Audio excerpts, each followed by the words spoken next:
While it's only been less than 24 hours since our draft, I wanted to jump in while the iron was hot and while Raf was still having dreams about our league and give a few comments on how the draft went in terms of a recap. I know we already got scores from Yahoo that gave us nice letters, and then whatever algorithm Raf was using gave us nice numbers.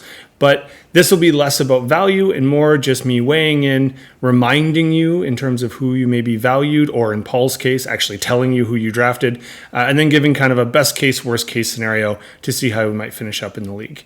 So while I don't necessarily think the Yahoo grades are the be-all end-all, and I'll say a little bit more on that in our first one, I will be using them as our order. So we'll start off with whoever got the lowest grading all the way up to those who got the highest. So here we go. All right, like I said, unfortunately, we did have one D-. Now, Jules, don't get too upset yet. I know everyone here is a high achiever, and no one likes to see a D- next to your name. But I'm not just being patronizing or a teacher and saying, it's the journey, not the destination. But I've gotten way worse marks on a Yahoo score and done much better in the league. So this is just an indication of what they think matters. In terms of your draft itself, actually, you have a lot of high-end talent. I think your number one, Christian McCaffrey, in a lot of people's boards, that is their number one pick just for what he's able to do, both running the ball and receiving the ball. If he goes back to the form he has been in for most of his career, he's actually been a league winner for a lot of people. So I think that's a huge positive for you. I think your best case scenario is just, and I'm not going to use the health element because that will come up with a few people's, but you do have a few people on your team who's had some health issues in the past, and mainly that goes to your quarterback. So in the best case scenario, your quarterback should be leading the way. You've got two guys who like to use both their legs and their arms. Now, Fields is more known for running than for throwing. He has learned how to throw a little bit better and more effectively, so they're hoping that this year he expands a bit, but he was a beast running last year and actually ran more than most running backs. So if that's the case, you picked a great quarterback in him. For Dax, he has also been a league winner, and Dallas can have an explosive offense. The reason he was a little bit down in a lot of drafts is because of last year's injury, where unfortunately he had to be carted off the field. But he's back, and like we've learned, anyone can get hurt at any time. He is no more likely because the injury itself should be contained. Other than that, you got a lot of good depth. Like I said, maturity in running back in Mixon and Pierce. And I think I'm a huge fan of most of your wide receivers. I think people like Chris Olave is younger, and so he's put up good numbers, but he's supposed to have a really big year. People like me think that. People like Yahoo are not as impressed, which is why it was the lower ranking. So don't let that get you down, because I actually think he's going to be a huge asset. On the negatives, if things don't go your way, I think it is some of the guys like Dameon Pierce who put up decent numbers but don't always get in the end zone. That might pop its head, and I think just a little bit of unluckiness there if things aren't going to go your way. But I don't see any reason why that would be the case. I do think week 7 looks like your week. Does that make sense? You've got a bunch of buys on that one, and unfortunately for you, but fortunately for Pamela, she plays you in that week. You might have to do some clever roster maneuvers to get around it. But I think you modeled phenomenal balance, composure, and you were definitely drafting for 2 yesterday. I think Kara learned a lot about what it is to draft in fantasy sports. I would be super interested to know her notes that she passed underneath and how that kind of helped you out. But really, you did balance why it's good to be competitive against your friends, but also desperately try to take them down. So I think all of that combined, this should be a great year for you, Jules. Good luck. There are 2 people that ended up getting D. I'm going to take myself off the table first, though, and talk about my team, because since most of you have not been in a fantasy league before, you don't know this. But if you would like to be left alone at a party, talk about your own team, because nobody cares about your fantasy team. So someone talking about themselves, you're going to get absolutely no attention whatsoever. So I'll try and make this brief. I'm ecstatic that Nick Chubb was my first pick. I'm going to avoid making any joke about his last name, probably not appropriate for this site. Running backs in general, I'm really happy with who I ended up with. Receivers as well. My bench, I think, has a lot of upside, but that's the reason why I didn't get a good Yahoo score. I took some people who have not proven themselves yet, but I think will. Quarterback, I was pumped to get Allen. I did want someone that got taken from me, which I'll talk about in the next person's mention. But other than that, I'm pretty ecstatic with everyone I ended up with. And no matter what Yahoo says and whatever grade they give me, I do have Dicker the kicker, and no one can take that from me. My co-D brethren, again, not making a joke about that, in Raf and James, and then whatever independent contractor they've hired out to help sort themselves out, the Autobots. We are collectively the same grade, but slightly different teams. And so I think it was super interesting. And I think your team is going to ebb and flow based on your quarterbacks. They were your first 3 draft picks, which is not super common, but you definitely want a depth, and it's not a bad thing in a 2-quarterback league to do so. Super interesting that Cousins was technically your first pick, the Netflix quarterback darling, but actually right now, if you look at your week 1, he's projected the lowest of your 3 quarterbacks. I don't think that'll be consistent. Minnesota will definitely throw the ball, but the other two guys that you drafted are fantastic. Hurts is the one that I definitely wanted to take. He was killing people last year with his feet. He was also phenomenal at the tush push. You can look it up. They almost made a rule against doing this, but they didn't effectively. When he's on the goal line, he takes the ball, he holds it, and the running backs just jam him into the end zone. So if he can continue to do that, the amount of touchdowns he got in his feet were actually quite epic. Herbert is a gunslinger. He throws a ton, and in LA, they can do it a bunch. The weather is usually quite even-keeled, so they can have a pretty decent offense. Combine that with, again, a couple people, and I think the reason you also got dinged, people like St. Brown, I'm big on. Stevenson, Walker, I'm big on. Yahoo, not as much because I have them in other pools, and I got lower grades for them as well. I think if things don't go your way, it's the combination of the young and the old. You got a few people who maybe haven't proven themselves yet, or people like Keenan Allen who might be on their way out. I do think you have the depth, though, to hold it off. Your week 5, you're a bit weaker. I think you've got 5 or 6 people out that week, and Paul might be the beneficiary of that one as he plays you in week 5. But aside from that, I think your bench is fantastic. People like White from Tampa Bay are getting a lot of buzz. Same with Cook and Buffalo. So, Raf, whatever meat morp system you used and whatever algorithm you had, it might be worth the money because I think you've got a good team who can go a long way. Good luck. Our only solid C is our first overall pick. And actually, I think the first pick hurt Jackie on this one. The Yahoo system really wants you to pick one of their people first, and you didn't. You went Mahomes, who could end up being the highest scoring person in the league anyway at quarterback. So I don't think it's a bad pick, especially in a 2 QB league. Remember, Yahoo is used to 1 QB leagues. So let the grade go away because I think without that, you definitely would be scoring a lot higher. The mustard kid, Bijan Robinson, I always think of Dijon. I can't help myself. He's a generational talent at rookie in an Atlanta team that loves to run the ball, so I think that's a huge steal for you. If you notice, last year, Calvin Ridley, he's not a rookie, but he didn't score any points. That is for gambling-related reasons, so nothing super unethical, because obviously if we're in this league, we think gambling is the greatest thing of all time, and there's nothing wrong with it. So Ridley could come back. He's in a pretty explosive offense, and so your expectation should be high. I really do like your bench. You got a bunch of good guys there, especially at the receiver. I think you have a lot of depth at your receiver, so I think that's really going to help you out. The one irk I have with you is just, I don't expect you to support everything that I do, but I can tell you have not watched any, if very little, of my videos. In fact, I will know if you watch this because you will mention this to me at some point, so please don't tell Jackie. And in fact, it'd be interesting to know if you can remember why your team is named this. I'll give you a hint. You told me a movie that you wanted a quote from, and after we agreed that we should not do Varsity Blues, so it's not from that, it's from another football movie, I gave you this quote. The hint is right above me. Let's see if you get it. Anyway, Jackie, obviously I want to beat you, so I want you to finish second, but if I don't finish first, I really hope you do. So best of luck. All right, our C+, which doesn't sound great, but is actually a top 4. So if things go to the way Yahoo thinks, Kelsey and Frankie, you will be making top 4. You will be making the playoffs. And unfortunately, 4th is the only position in the top 4 that doesn't get a little bit of money at the end. So let's hope they were wrong on that one for your sake. I feel horrible. Kelsey, your first pick, that stinks. Super bad luck. I do think it was a smart pick, so I don't think you did anything wrong. Don't blame the bubbly on that one. I think that was a good pick. It's just unfortunate. Now, one thing, I am in no way, shape, or form endorsing the website that used to be called Twitter, now X. I'm sure at some point in time he'll call it Musk because he's that arrogant. But if you are going to be on such a platform and you would like anything here, the only reason I actually kind of like it is it's quite good for sports journalism. You get more immediate responses and people who just know people in the right spaces. Adam Schefter, as you can kind of see on the screen, he's ahead of the game. So technically, I think he's the first one to break the story at 8:06-ish, or 809. I can't remember now. 806, I believe.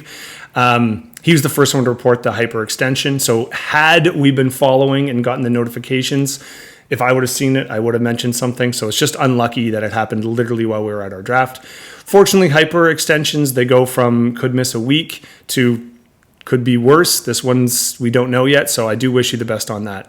Had that not happened, I would have said injuries could be a concern for you with people like J.K. Dobbins or Derrick Henry, who's got a lot of wear and tear over the years. But aside from that, I think you've got a huge amount of upside on your team. Joe Burrow did have a little bit of an injury issue, but he's supposed to be coming back to full health. And actually, he puts up a crazy amount of points. He would have normally been drafted a lot higher. You've got someone like Aaron Rodgers, is only a couple of years removed from when he did ayahuasca retreat and then came back and was the NFL MVP. So here's hoping he does the right kind of drugs at the right time to help sort himself out. You were super smart in drafting backup tight ends. Normally, I would have made fun of that if you draft first tight end, but Darren Waller is a fantastic talent. So the fact that you can just sub him in is great. And you do have a very interesting and quite strong bench. You went for the big D in San Francisco. Again, I'm not trying to make a sexual reference there. They are just the number one ranked defense, and so getting them early should help you out. But I think more interestingly, and here's for people that seem to like to learn different terms, A.J. Dillon, who you have on your bench for Green Bay, is actually not the starting running back. Aaron Jones is, and we'll get to him later. But if you draft the starting running back and the backup, that's known as a handcuff because you're handcuffing yourself to that one position. But if the starter goes down, you automatically put the bench guy in. A.J. Dillon is not a handcuff. He's like what I like to call, it's not a commonly used term, but a flex with benefits. That's because he typically scores enough. He catches passes out of the backfield, and he gets used enough and gets enough touchdowns that you can actually use him as your flex. And then the benefit is if the starter goes down, he becomes a huge RB1, which is someone you'd want to start. So I think that's a really wise and clever pick. I don't know if you made it on purpose. I'm going to give you credit and say that YouTube definitely did. So I think we're all kind of cheering for you. No one wants to win based on injury, so we're hoping a speedy recovery for Kelsey and the player, not the individual. You look like you're in good health, Kelsey. I think you're doing fine. But Kelsey and Frankie, best of luck. Keep the bubbly going. That did not cost you anything last night. In fact, I think that's going to be your superpower this year. So best of luck. All right, we're getting into our top three. So our lone B, and it's a B plus, goes to Kate. And just to let you know, Kate, I didn't fully understand your comment there, but if you're talking about your team name, I didn't give it to you. Yahoo did. You can actually change it. And if you don't know how to, let me know. However, if you'd want to stay dazzling, because obviously it worked for you. I think if we're looking at strengths, we start with your quarterbacks. Now, I know you did not necessarily know who you were drafting. Even Goff is your backup. Detroit's supposed to have a good offense. But Lamar Jackson, I think it being your number one, he is a former NFL MVP. He does it with his legs and his arms, and Baltimore's offense is actually one that I believe is going to have a huge comeback this year. So I think that's a great pick. In terms of Deshaun Watson, I think, he's also someone that is a former top 5 quarterback. He didn't play as much because of the allegations. If he can keep all of his endings sad and depressing as opposed to happy and behave himself this year, as ethically ambiguous as that statement might be, he actually could help you out a lot because he's extremely talented. So he's a hard one to cheer for. He's someone maybe you don't want to watch play, but just see how many points he scores you and pretend it doesn't exist. Because I think your quarterbacks are actually a massive strength as long as they stay out of the massage rooms this year.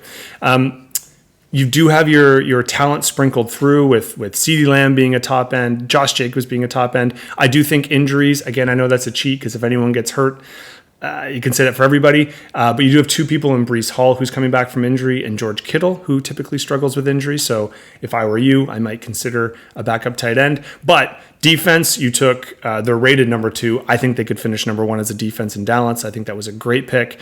And Justin Tucker is just notorious for being kind of the kicker savior of Baltimore. He's been around for years. He is always someone that fantasy football people love because he can hit 50-yard field goals, which are 5 points fairly consistently throughout the year. So I know you said, I think in the draft that you felt you may have reached for him. I don't know. I think he's going to pay off in the end. So best of luck. All right, we are fortunate to have 2 A+, so I get to decide which one I'm going to talk about first. I'm going to save our person who drafted on their own with their own wit as last. So Paul, we'll get to you first. And I know I made a Meet More Robot sound before, but you were Yahoo's darling. And obviously, when Yahoo chooses for you, they really like to give you the best marks. So if you haven't had a chance to take a look, you got Eckler with your first pick, which was a pretty decent steal. In many people's draft boards, he was the second best running back next to McCaffrey, and he was going top 5. And actually, I think that's why you got the mark that you did. If you look at your 3 wide receivers in Devontae Adams, Stephon Diggs, and then Jamar Chase, these are 3 that are going in the top 15 total, but top 4 or 5 receivers. So that's pretty exceptional. In most draft formats, you're not going to get that. So the fact that you have those 3 plus a strong running back, I think that's, if you're going to win, that's how it's going to happen. For the negatives, if you're not going to be as successful, I would look to your quarterbacks. Now, I actually think Geno Smith is going to have a great year. They're going to throw a ton in Seattle. Tua in Miami is an amazing talent, and I'm going to tread the lightly here. I am not making fun of head injuries whatsoever. I understand their severity, but Tua has had so many that I just hope he doesn't sneeze and give himself another concussion. Last year, he did have to get taken off a couple times due to that, and the concussion protocol is watching him. I know that's a joke for the NFL, but they're trying to get better. So if he gets hit hard in any particular game, they might not allow him to go back in. So you've got a backup in Brock Purdy, which, again, for people who do not know, there was a term that's synonymous with him called Mr. Irrelevant. The reason being the NFL draft has 7 total rounds, and I think it's about 259. I'm sure there'll be a correction or a confirmation next to my head soon. If you are the last pick overall, 259 picks, if you're the last pick overall, you're considered Mr. Irrelevant because they just took you to finish the draft and it's done. He was a former Mr. Irrelevant, but where there's so many injuries last year at quarterback in San Francisco, he got put in and he did phenomenal. He was winning games left, right, and center, got him into the playoffs. Unfortunately, he tore a ligament in his elbow, but that's apparently back. He has a great team, a great defense, a great running back. So he is set up in a great situation, and a lot of people that know a lot about football are big on him having a big year. If you know him from San Francisco, you actually can't make fun of them to their face, or they will just scream at you, or whatever the online version of that is. So, Paul, we're looking forward to being more of an active member, and hopefully you get to make some of your own decisions moving up. But so far, you're set up in a good space, and according to Yahoo, you're going to be in the finals. So, good luck, man. All right, last, certainly not least, our other A+, and this person did it all on their own, so congratulations. You know, Pam, I know you were saying you wanted help or you wanted a partner. You clearly showed you didn't need one. And I think similar reasons to Paul, you ended up getting people that were ranked quite high. Justin Jefferson is most boards number 1. Tyreek Hill, people consider one of the most talented wide receivers. Both of these people have made claims. So it's really good if you get 1,000 receiving yards in a year. There's about 15 to 20 receivers that tend to do that. It's going up a little bit. Both of them had made claims that they want to get 2,000 yards receiving this year. Never really been done like that, but let's see what happens. Cooper Kupp, your third receiver, super interesting. Again, he's a former number 1 overall receiver who is dealing with injuries. The problem with him is they're not declaring that he's hurt, but he keeps going to specialists, and they're saying day to day. He could come back. He could be phenomenal for the year, or he could be a waste. Either way, you've got the depth to figure it out. You've got a bunch of people on your bench that can take over for him if need be. And if those 3 are going, you might have 3 of the top receivers in the entire league. Your running backs as well, Barkley and Jones, these are 2 people who've been around for years. Solid picks in offenses that like to give them the ball. So I think your offensive points for your receivers and running backs are going to be fantastic. Mark Andrews is traditionally one of the best tight ends in the game. So you're stocked there. And like I said, I like a few people on your bench as well. So I think you're set up to succeed. I think the interesting thing, and if I'm covering worst case scenario for everyone as well, I think it is your quarterbacks that might give you some problems. Trevor Lawrence, I actually think, is going to have a phenomenal year, but I'm also partial to quarterbacks with really bad haircuts or super long hair. Anthony Richards will be the interesting one. He's a rookie quarterback. He does not throw terribly well, but he is huge. He can run, and he's pretty intelligent that way. He can throw a great deep ball, so he can huck it far. He's just not great at throwing the short ones, and he hasn't actually played that much football for someone who was taken in the first round. So Indianapolis is giving him the reins. He could be someone that could run for 3 touchdowns a game and would get you tons of points. He's also someone that could struggle. So you might not end up riding him the entire year. You might end up getting a backup quarterback at some point. But like I said, I think your depth is fantastic, so you should be fine. You have 2 kind of funky weeks where you have more than average buys. Week 10, where again, you play Paul. Man, Paul just seems to be the team of destiny right now. He's getting all the breaks his way. I think you've got about 4-ish players out on week 10. But week 13 seems to be your bigger one. I think you have 5. So there's 2 weeks there near the end stretch that might be a little bit harder for you to cover. Like I said, I like your depth, so I think you're okay.